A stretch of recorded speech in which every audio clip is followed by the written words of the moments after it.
Good morning, everyone. Welcome once again to the Shaping Sustainability series.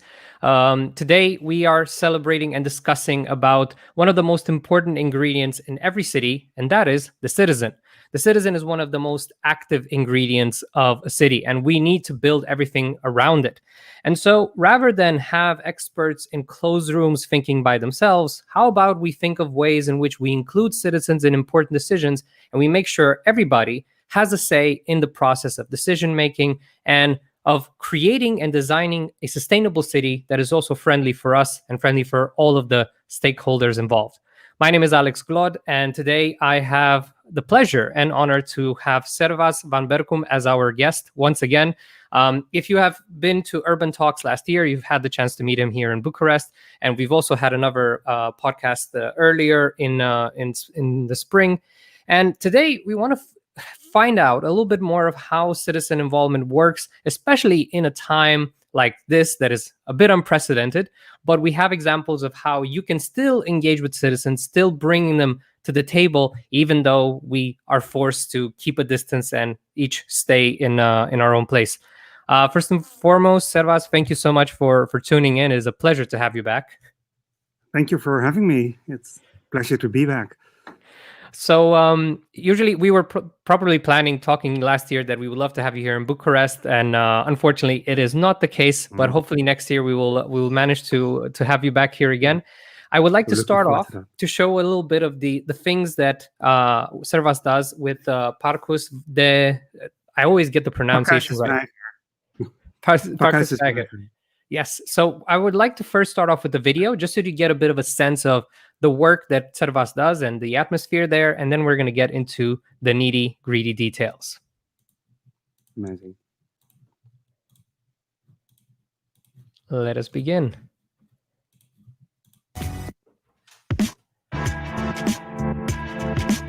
Juist in deze onzekere tijden is het belangrijk om elkaar te blijven ontmoeten, te informeren en te inspireren over hoe we het morgen slimmer en beter kunnen doen. Welkom bij de livecast van Pakhuis de Zwijger.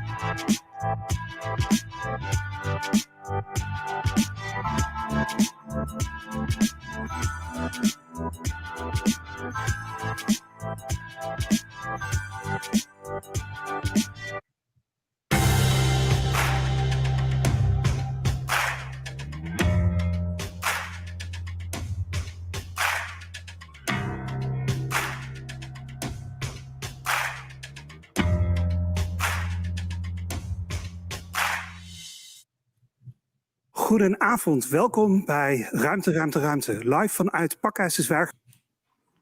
Ja.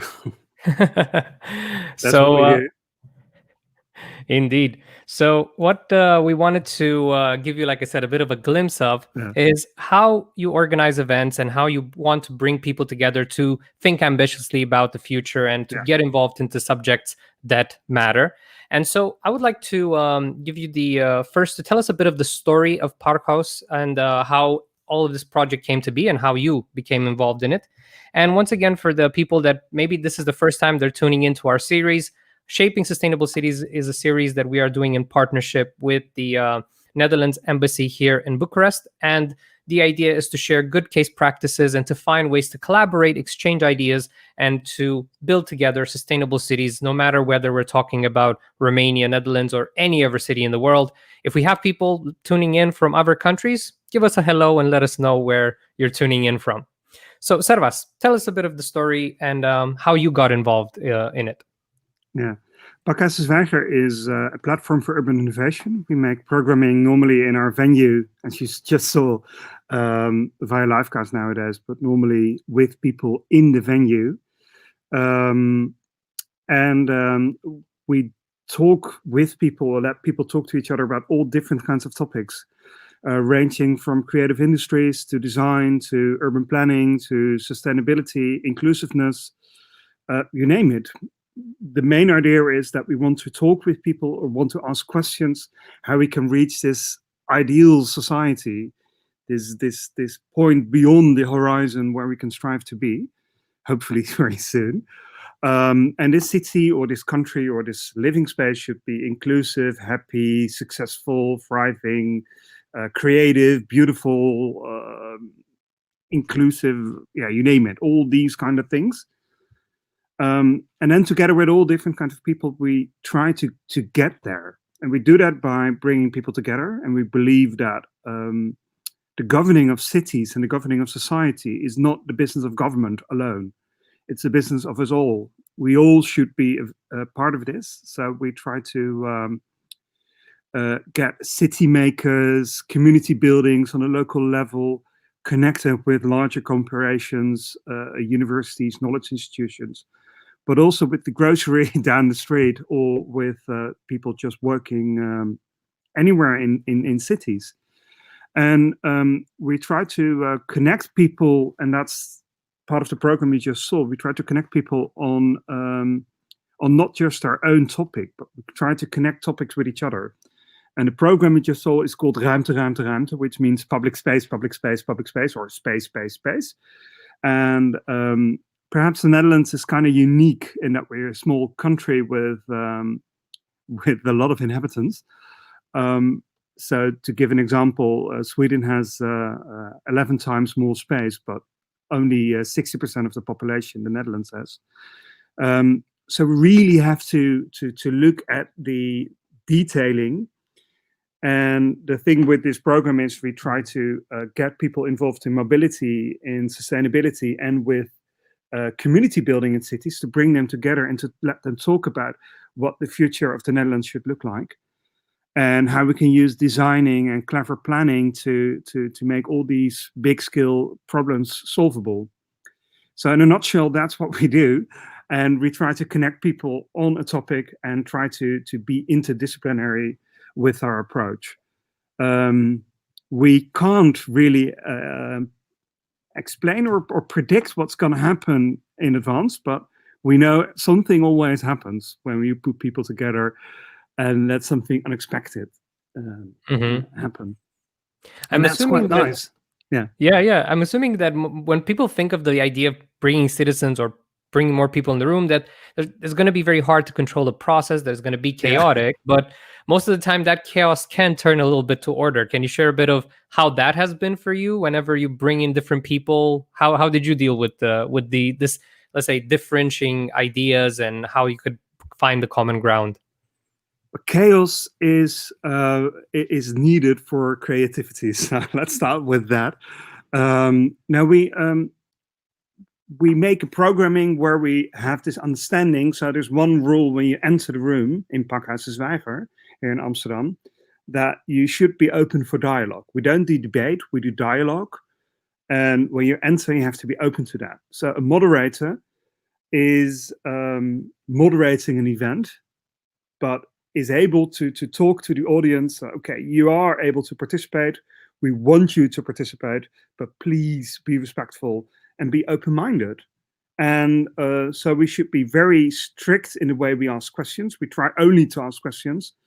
We are very activistic when it comes to spoken word and connecting people. But there it stops. From that point onward, we try to have the right kind of questions, the right kind of dialogue, and there all people and all experts should be able to be shared. Mm-hmm. So it's very much there's kind of this concept of the pre-game, how you already set the meeting in advance in terms of these are the rules, and that frame makes it a lot easier to have that conversation. True. So in the past, of course, we had these large-scale venues with a lot of people. Mm-hmm. And I'm looking if I can find something, but you have to picture this huge venue with 300 people, 300 plus people. Perhaps I can show you a picture that gives an idea about what it looks like. Yes, please. Yeah. Let me do that. In the meantime, just as a nice reminder to whoever is tuning in, please leave us your comments and messages so we can, and if you have any particular questions for Servaz, feel free to do it in the comments. Please, Servaz. So as you can see right now, this feels kind of claustrophobic when I look at it right now, but this was normal just a few months ago, a half year ago, where we talked about topics we needed to talk about. So, and you see a lot of people in the room, and they're all committed to dialogue, and they were all able to participate. But it wasn't chaos. It was structured with the right kind of questions. A lot of, and also the moderator in control of the process. But it works. Another example, and you just saw the video. The video you just saw, I was sitting in this venue on my own with just a few cameras and people behind the cameras, of course, but that is a completely different setting. Perhaps I can show this one. This is what it looks like right now. So socially distanced, another programming where we don't have that much space. Oh, sorry. So it's radically different, but in a sense, it's still the same process because we invite people to join us on all different levels. And in the past, it was live in the venue, and now it's via Zoom or via live TV, which is fun, but not as fun as it used to be. So in last year, if I remember, you were organizing how many events per year? About, including the We Make the City Festival, we organized about 1,000 every year.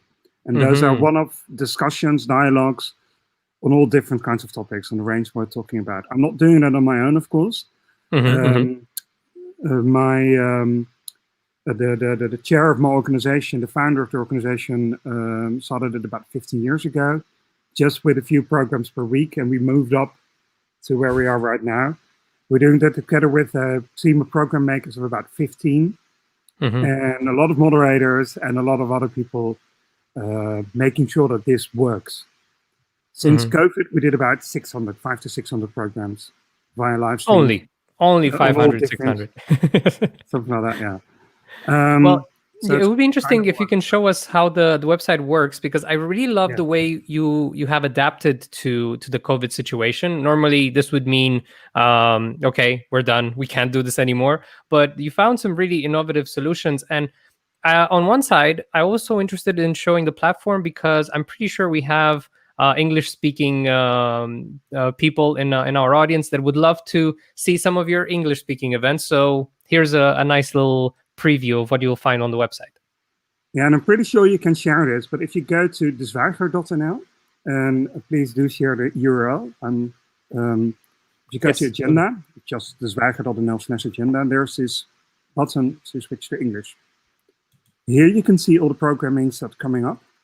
So, for example, on Tuesday, designing with data today, or journalism and safety, or how can different markets economy work in practice. All different kinds of topics we talk about. And you can say, okay, this architecture now, I want to participate.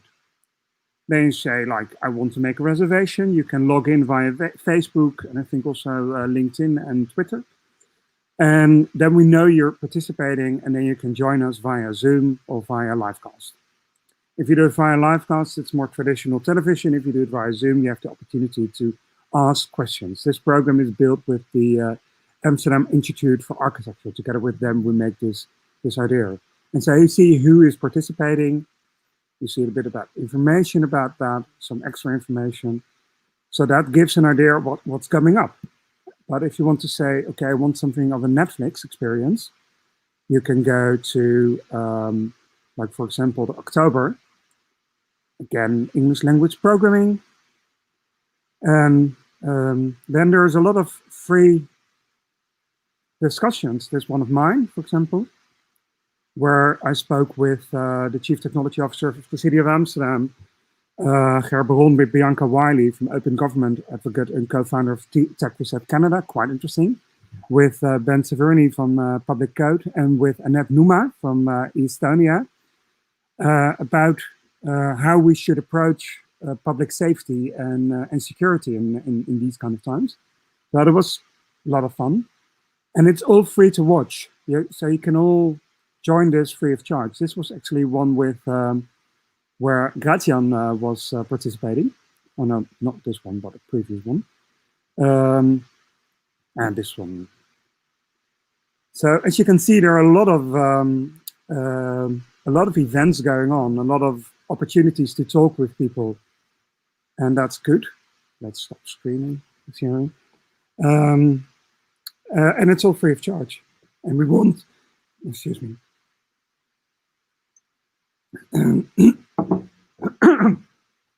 We want it to be free of charge because open dialogue should be free.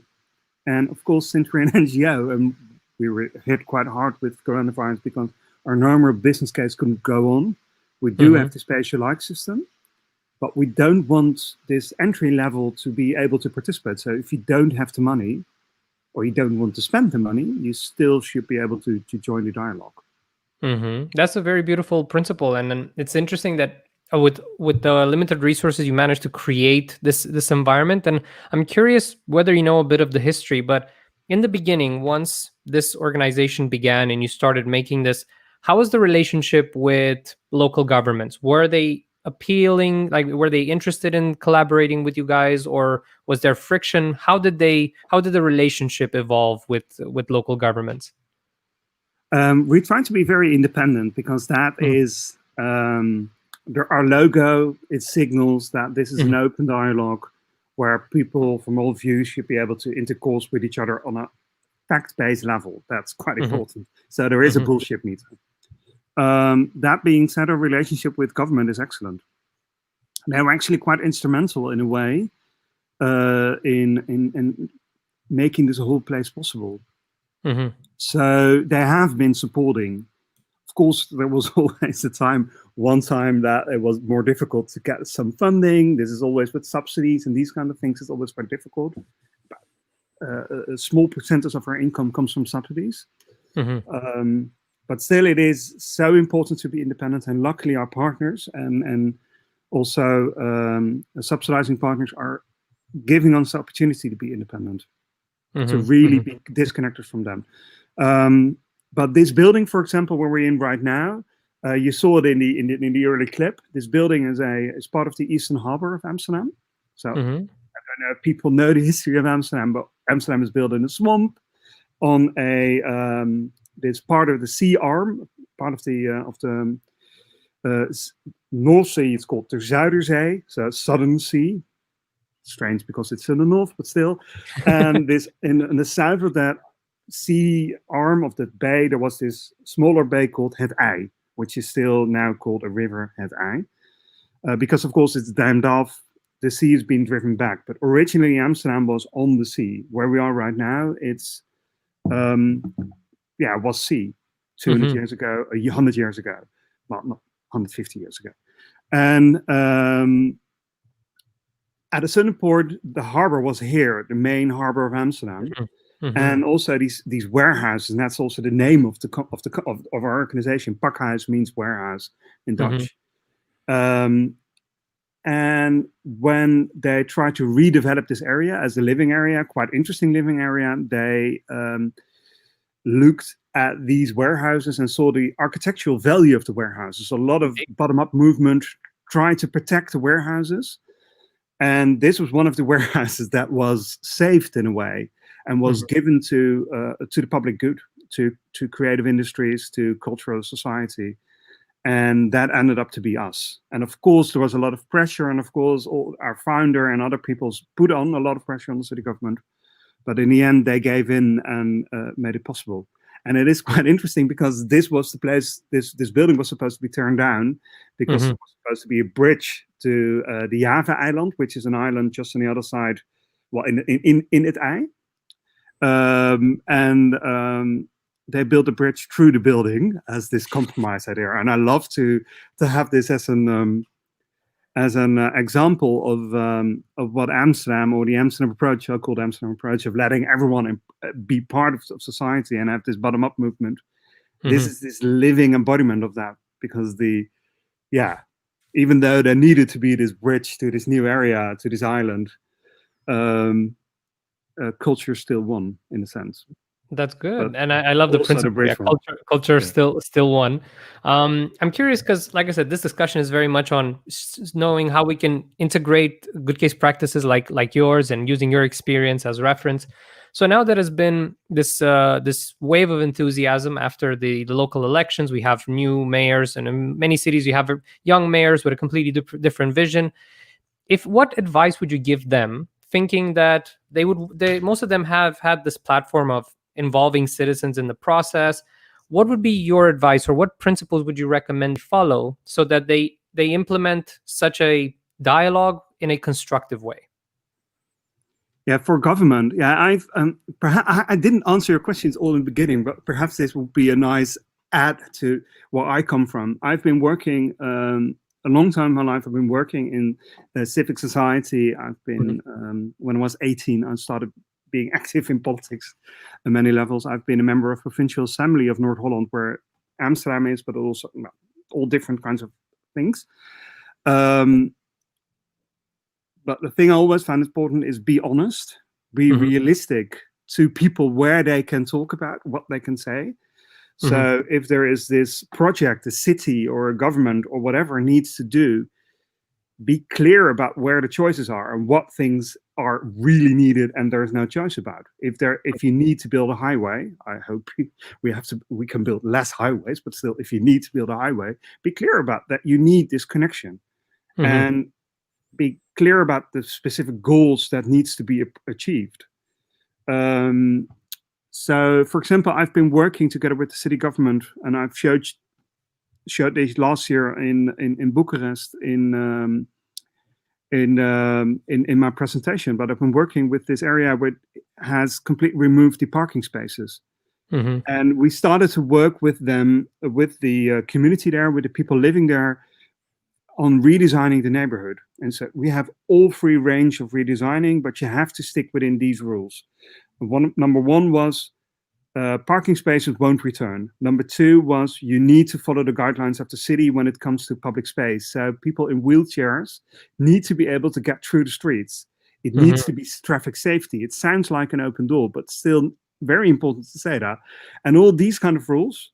And then you lay down the ground rules, and then you can start talking and designing with people and give them proper opportunity. So, and try to give as much choice to the people when you work with them, but at the same time be very clear and clear about where there is no choice. And that way you can take people seriously. And second advice would be just do it. Go ahead, involve people, because they have every right to be involved. It's their city as well. Same as yours. Indeed. I think I very much agree with this concept of, because like we talked before about how chaos is necessary for creativity. I also believe constraints are also important for creativity. Knowing, well, we can, expand on ideas, but indeed it would be very disappointing to expand on ideas that aren't possible. And kind of this framing is indeed very, very useful, because in my experience, I remember going to one discussion about an urban planning for a part of Bucharest, and there was no clear reason of what we were being consulted on. And there was a lot of pressure, like, hey, we have like 3 subjects we want to talk, and we pushed the conversation straight to the subject, because indeed that was the thing that was missing. We weren't quite clear what was the purpose of us being there, and what exactly where did we have the freedom to decide. And I think that's a very valid point. And in your experience, do people respond naturally to this format, or do they tend to kind of want to say, no, I want it done another way? No, and no. No, people don't respond well when it comes to this. But this is a broader experience. It's not just Pakhuis de Zwijger for me. So I really, really, really believe that as a politician, your number one priority should be to lead and to take your constituents seriously. And that means that you listen to them, but also are very clear about what's going on. And leading means that you don't give them exactly the answers they perhaps want to hear, but at least tell them what kind of questions are coming up. And then at the next election or other elections, they can talk about that. And this is far from clear, because it's much easier to tell people what they want to hear. And it's much easier to win elections that way. True. And that's on one side. And also it's easier from a city government to just say, okay, let's have the people, let's hear it about it, and don't give away that much power. So you have this veto power over everything. That's unfair to the people. If you want them to participate, give them a choice about what they want to participate about. Otherwise, why bother? And for the people, of course, there is this, well, even in the Netherlands, but I'm pretty sure all over the world, there is this idea of skepticism about government. Because the experience is that most of the times that even if government says we will listen to them, it's very easy to just overrule. And when you do that, all trust is gone. And so it's very hard to get the trust. And you need this moderating influence of this third party to make sure that the trust is gained. And then again, you need to follow your own rules. If you don't, everything is off and it doesn't work. So yeah, again, do this. Be very clear about this. And yeah, and again, I understand this is the hardest thing you can do because you give away power where you perhaps just want it. But I believe that is that will make a good society. And again, to in this example I just gave, people didn't have the choice to bring back parking spaces, but it was very important to say that because otherwise they would have said, well, we want to bring back parking spaces. And then the government would have said, well, that is not possible. And afterwards would have said, we want to make this so that no ambulances can go through. And then the government would say, it's not possible because ambulances should go through. So these, yeah, you shouldn't say, there should be as little opportunity to say no from a government side to the things people are asking. And therefore you need good guidelines, but also good information about what we're talking about. Climate adaptivity, adaptive measures, these kind of things, what are needed. You need to share these things so people are informed and know what they're talking about. Indeed. I think it's that part of this establishing a contract with the audience, but also having a clear idea of educating on why certain decisions and why the frame exists. Yeah. I would love the fun thing there was go ahead. I just wanted to take this opportunity because I have some interesting questions in the comments that I would love to bring back to you. So maybe this is a question that has already been indirectly answered, but I would give some purpose. It's from Juana, and she asks, how do you select the participants? Is it a random selection or based on interest, first come, first serve? And if it's the latter, how do you ensure representativity? And if the results are biased in any way, because whoever comes, that's it. Do they actually represent everyone in that discussion? That is a hard question. Wow. Yeah, I know. It's also a very good question. The things the video you just showed, where we do this online programming or the thing on the website, that is, we are a broadcaster in that sense. Or before COVID, we are this theater that hosts things. So of course there's the subject idea. We invite people to join, and we do that based on what our perspective of role in society is. So we try to bring people together and talk about topics where we think it is needed to talk about to get to this point beyond the horizon. We just talked about the role of politicians and the role of civic society and the role of bottom-up movement in society, and this cooperation between government and society. And you don't choose who participates. So when it is our own programming for our own audiences, we ask people to join us, like you asked me to join you today. And so we try to have this most broad as possible dialogue, but also in a way that's interesting to listen to and people can learn something from. And of course, this is subjective because it comes from our brain. This is not, and people can watch, and all people can ask questions, and that is not first, especially with Zoom, it's not first come, first serve, because there is no need for that. In our venue, in essence, it is, but we can host in our building up to 700 people. And then, so it's rarely needed. But when it comes to the government, you do need to be very specific about that. You do, and with these kind of projects, you need to involve people living in the area, but also businesses in the area, and all stakeholders to really involve them in a thing that's going on there. And in that sense, you can't exclude people, and you need to make an effort to include people. Indeed. Otherwise, yes. That answers the questions. Yes. No, indeed. It's a very beautiful answer. Now we have actually a question from Grazian. He's saying hello. He's watching us.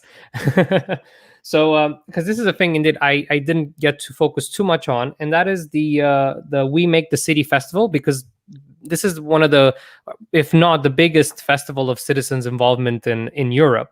How did you adapt this concept? You can give us a brief idea of what the festival is about, but how did you adapt it in the context of COVID?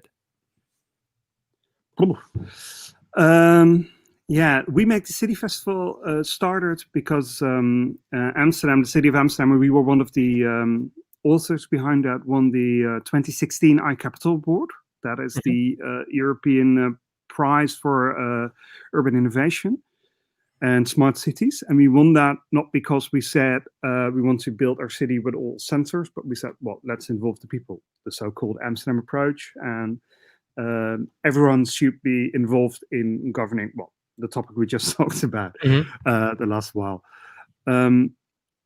In 2018 and 2019, we organized large-scale events with over 40,000 people participating on all different kinds of venues throughout the whole metropolitan region of Amsterdam, and both in English, both in Dutch. And we changed that this year. We wanted to do it obviously in June again this year, but it wasn't possible. So we changed that to this 12-hour marathon. And we didn't expect everyone to watch 12 hours of programming, but we did want to talk about these kind of topics. So we started with the idea, in COVID, we are in the midst of about 6 crises. There is this climate crisis, there is this social crisis, there's the looming economic crisis, there's the crisis of trust, there's the crisis of COVID, and of course, so many levels, the financial crisis, biodiversity crisis, you name it. And they're all connected, but also distinct from each other. And you need to make sure that solutions for one crisis doesn't affect possible solutions, or doesn't affect negatively possible solutions for other crises. So we thought we should build this program, this online livecast, where we talk about all different topics, where we normally always talk about, but with the idea of interconnectivity. So we started with, we need creativity, we need imagination to redesign and redesign our society. Then we moved on to public space. Then we moved on to agriculture and food. Then we moved on to circular economy, to data, to connectivity in neighborhoods. How you can make sure that people can still afford living in their neighborhoods. And to anti-discrimination, because when you discriminate people, you lose part of society, and that is like throwing away money in a sense, and throwing away capital, and throwing away ideas and opportunities, and of course people's lives, most importantly. So and we ended up by, okay, in a macroeconomic sense, what is really needed to do that and to bring that together. So we did this in a livecast setting, which was quite strange, because it feels, we're talking to a screen, and there's this big hall. Again, normally, I showed you the picture in the beginning of this conversation, normally with about 300 people in the venue, and now just a few people. And that is so weird. But the feedback then again is quite nice, and people are happy with what we did. But it's strange. By the way, we want to continue with doing that. We haven't really decided about what 2021 is going to look like. So we have to think about that. But we have this big plan to move up to the 750th anniversary of the city of Amsterdam, or the moment that Amsterdam got city rights. And that will be in 2025. All right. But also connected with climate goals and these kind of things. But we just have to play it by ear. So I love how, I think you already have like a vision for the next 5 years, and indeed that is a pivotal moment that I think does celebrate a lot of that.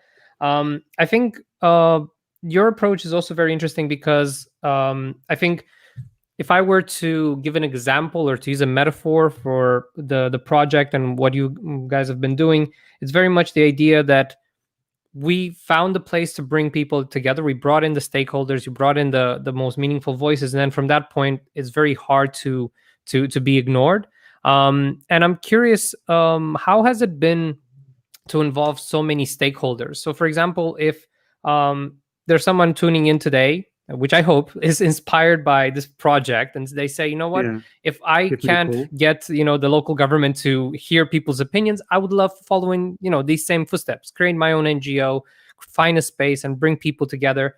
What advice would you give to someone starting a project like that, especially when it comes to having all these stakeholders and that you have to maintain good relationships with? First of all, there is no business case to doing this. That is number one. Number two is try to involve people at this at a high abstract level. So if you try to connect with partners with different kinds of organization at this high abstraction level, because there you can build trust and you don't need to overlook every little detail. So if you have this deal with someone to make this event, then it's their event. And then you can't be independent. So of course you need to build trust. You have to have this long-term plan. You have to have this idea where you go, and you have to have this can-do attitude. And I'm very happy Egbert Franse, my boss, started it all, because it gives the opportunity for the rest of us to do this and to do this kind of work. But it isn't straightforward, it isn't easy, but you just have to do it. But I think it's frightfully important, and you don't have to do it like we do, but it's frightfully important that we talk with each other in society, and we just don't shout or shout over each other, and really connect with what's going on. So you're literally the street in front of your house, you have a lot of rights to talk about that. And all these, if you, I don't know the figures in Romania, but if you look in Amsterdam, every child in Amsterdam is involved with, is affected by the lousy air quality. That means lower lung capacity. These kind of topics we're talking about. Children dying on the street, it's because they got hit by cars because we drive too fast in towns. That is a real thing we need to talk about. But also discrimination, room for climate adaptiveness, all these kind of topics is a real influence on people's life. And then there is this, all the political choices still there. So we should stop with, and I think that's not number one advice, stop with this fake dialogue on whether or not climate change is real or whether or not diesel is bad for your health. Newsflash, it is. But let's talk about how we're going to fix that. And I'm pretty sure there's a huge left-right divide on that topic as well. Just the topic where we don't move forward. We need to move forward.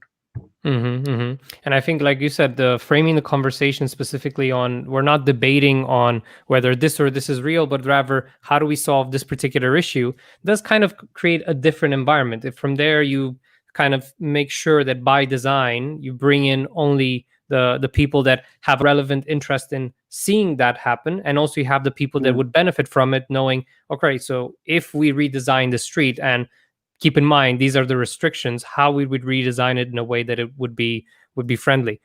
I, for one, I am optimistic about the fact that here at UrbanizeHub and in general, we've tried to create this community of people that are more aware of how the design of the cities, the design of public spaces, all of that influences them. And hopefully in these next few years, we'll reach that critical mass, and we'll get to see not just a online conversation, but also an offline space of dialogue, because indeed, that is the hardest thing to achieve most of the times. Dialogue is not as easy as it sounds, right? To shout and to debate ideas, that's easy, right? that's not something that requires too much engineering. But dialogue indeed is a feat, because it does require also being able to change your mind, which I believe it can be challenging for some people if they come with their own strict points of view. And then dialogue does require that space for both parties to be willing to accept their biases. True. I need to say to myself, and we all need to say to ourselves every time, am I doing this because of a bias, or is this a proper dialogue that needs to happen? And so, of course, I have this political idea. Of course, I have a view of society. And when listening to what I say, you have perhaps a good idea where they lay. But at the same time, if you go to fact-based dialogue, you can get beyond that and you can really talk about that. And then again, and I'm repeating myself, but then you get to questions where you can have this political debate. And then it's constructive. Indeed. So, yeah. Indeed. Well, I must say I'm thankful that we had this conversation, and once again I highly encourage people that have been inspired by this to check out the website. It's already in the comments. You can check it out and see the English programs, and just to get a bit of a feeling of how Pakhuis works and how you can, if you want, replicate or try to use this as an inspiration for the type of the type of discussions that we can have here as well. Because even though right now, especially I would even say even more, because right now we're all forced to stay in our homes, dialogue is up the most importance. So if you want to start up a conversation on a topic that really matters, get some inspiration. Please take in mind the principles that we talked about today from Servaz, because I believe they're very, very important on making sure you have the right frame, and the people that are going to be there they're going to know exactly what they're gonna get. But more importantly, I believe that this is a showcase of, in general, I think not just for cities in Romania, but cities in general, to activate citizens in a constructive way, in a way that empowers them rather than just sways them one direction or another. It's very much about empowering them and educating them to be the leaders of that community. Well, Servaz, I would love to say, first of all, thank you. It was a pleasure to have you here. Please follow Servaz and follow their work at Pakhuis de Zwijger. Did I say it right this time? Yeah, you said so it's Pakhuis de Zwijger. But if people just look me up on LinkedIn or Twitter, S van Berkum, or servaz@dezwijger.nl. So if we can all help, I'm open to do that. Oh yeah, and one thing, yes, feel free to make mistakes. Don't try to be perfect. Perfect is impossible. We all make mistakes, and then we have to move forward from that and learn from that. That's one extra lesson I just forgot. True. These are the three important ingredients to creativity: chaos, constraints, and failures. So use these ones usefully, and hopefully we'll get to hear some good case practices from the people tuning in that have tried out this idea, because we need good examples going both ways. Thank you for tuning in once again for this series on shaping sustainable cities. We still have 4 more conversations coming up. Next week, we're going to talk about smart cities and innovation projects. So we're going to talk about Amsterdam. We're going to talk about Eindhoven. So stay tuned to UrbanizeHub. Stay tuned to the Dutch Embassy in Netherlands. Thank you once again, Servaz. See you next time. See you next time. Bye.